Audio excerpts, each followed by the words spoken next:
I talk a lot about tracking and tracking skills, so I wanted to show this as a reminder here, as far as when you're finding footprints. You'll see in a lot of my videos when I'm finding footprints that I'll do measurements. I'll measure the foot, the length, and I usually measure the width up at the top here. And in just a minute I'll bring the camera up close and show you this better. But you always want to have a tape measure on you, some type of tape measure, and then you can measure the foot itself, the length. So like here you can see this foot's a little bigger, so you always want to measure the length of the foot. And then if you're finding more than one footprint, you want to measure from one heel to the next. That's going to be your step. That's always the step, is one heel to the next.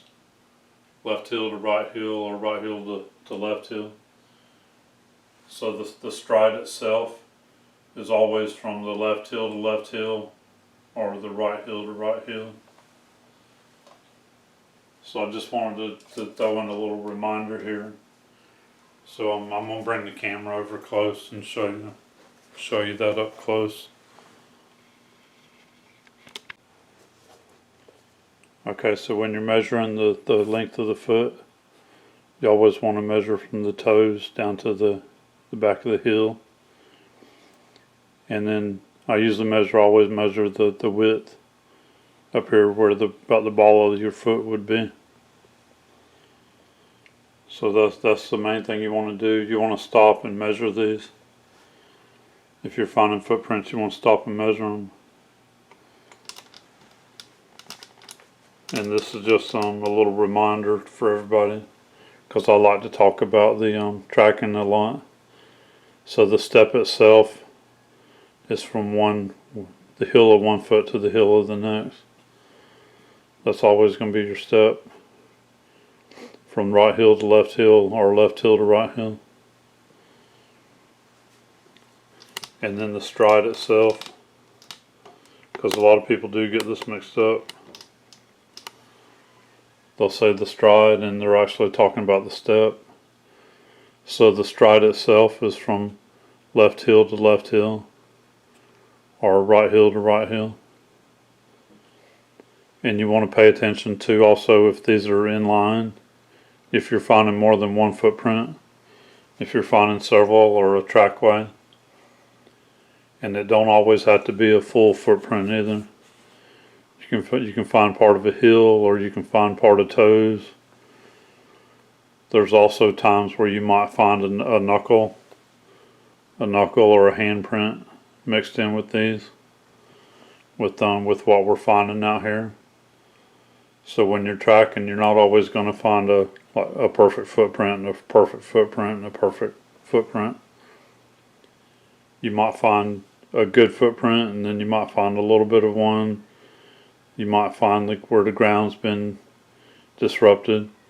You might find where there was like a half a foot or toes. So this is just a little reminder to everybody, since I talk so much about the tracking and all. And my last video here, one of my videos here with recently with Jesse and Dan, we were finding quite a few footprints, and we were finding them in areas where they were going through back and forth through a lot, using that area. So we weren't finding just like real good trackways, but we were finding where they had been walking through several times.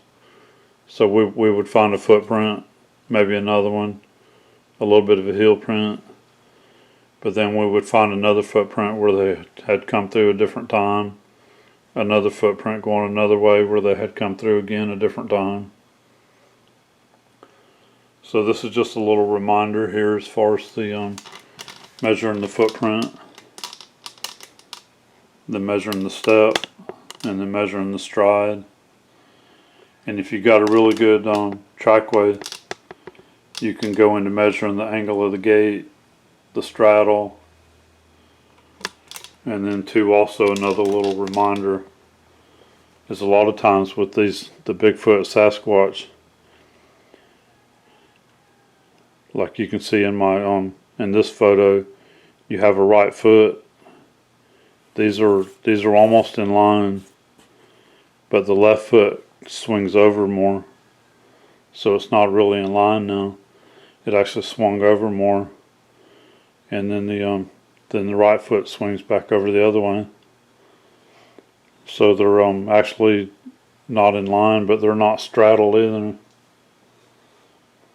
So I just wanted to remind everybody about that.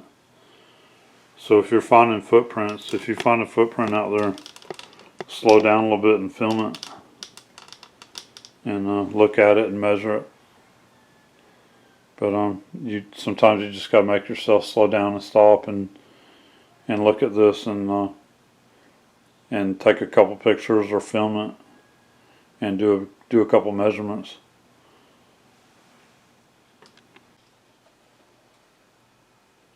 Alright, so again, always carry some kind of tape measure, a couple different kinds of tape measures, something like that. So you can always stop and measure these footprints that you find, and get out there and look around a little bit, and you're probably gonna find something. Get out and look a little, and just have a tape measure too. It don't have to be nothing big. It can be small. It can be one of these. Also carry one of these,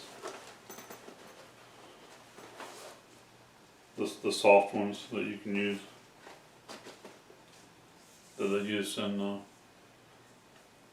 making clothes and stuff. The soft ones, they work really good too. But always carry some kind of tape measure, and just make yourself slow down and stop and look at these.